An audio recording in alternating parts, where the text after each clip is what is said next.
লখিমপুৰ জিলাৰ বগী নদীত উকাৰ ৰাজ্যিক ওৱাডু ৰিঅ কাৰাটে প্ৰতিযোগিতা সম্পন্ন। United karate association of Assam চমুকৈ উকাৰ উদ্যোগত আজি লখিমপুৰ জিলাৰ বগী নদীৰ গজাইমলাই ক্ষেত্ৰত অনুষ্ঠিত হয় উকাৰ ষষ্ঠ ৰাজ্যিক ওৱাডু ৰিঅ কাৰাটে প্ৰতিযোগিতা। আগন্তুক দিনত ৰাষ্ট্ৰীয় পৰ্যায়ৰ বাবে আৰু প্ৰিমিয়াৰ লীগ পৰ্যায়ৰ বাবে কাৰাটে খেলুৱৈ নিৰ্বাচন কৰাৰ উদ্দেশ্যেৰে আয়োজিত এই চেম্পিয়নশ্বিপত লখিমপুৰ, ধেমাজি আৰু যোৰহাট জিলাৰ সৈতে সৰ্বমুঠ ৮১গৰাকী কাৰাটে খেলুৱৈয়ে অংশগ্ৰহণ কৰে। ৬ বছৰৰ পৰা ২১ বছৰ অনুৰ্ধৰ কাৰাটে খেলুৱৈসকলক লৈ ছাব জুনিয়ৰ, জুনিয়ৰ আৰু ২১ অনুৰ্ধৰ ইভেণ্টত অনুষ্ঠিত হোৱা এই প্ৰতিযোগিতাত ওৱাডু ইভেণ্টত ল'ৰা আৰু ছোৱালীৰ উভয় শাখাত কাটা আৰু কুমিতে কেটেগৰীত বিজয়ী খেলুৱৈক একোখনকৈ মানপত্ৰ আৰু পদকেৰে পুৰস্কৃত কৰা হয়।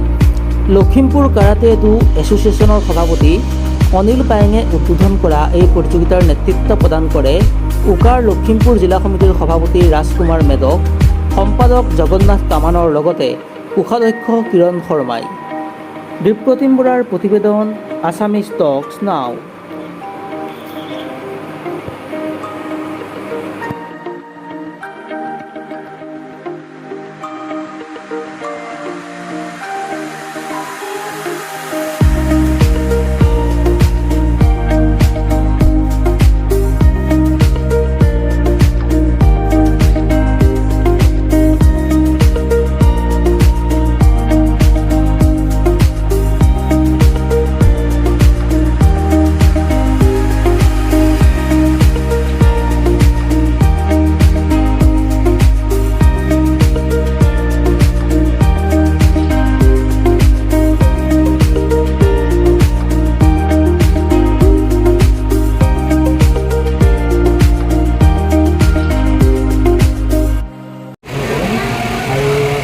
আজি আমাৰ কি আছে 6 উকা ওৱাডু ৰিঅ কাৰাটে চেম্পিয়নশ্বিপ হৈ আছে ক্ষেত্ৰত।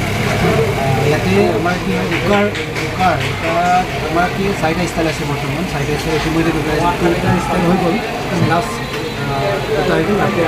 আমাৰ লগত 3টা হৈছে এতিয়া গুজৰিও হৈ গ'ল, আপোনাৰ শতকান হৈ গৈছে। তো আমি আজি ওৱাডু কৰি আছোঁ লখিমপুৰ ক্ষেত্ৰত। আৰু আপোনাৰ 5 ছেপ্টেম্বৰ গুৱাহাটীত হ'ব চিটৰি কাউন্সিলখন হ'ব। ইয়াৰ পৰা কি হয়, ইয়াৰ পৰা আমাৰ প্লেজেবল আছে youth premier league, youth premier league আৰু ইউথ কাপ লীগত আছে। এইখন খেলক হয় আৰু প্ৰায় আমাৰ ইয়াৰ পৰা 6মান প্লেয়াৰ দেল্লী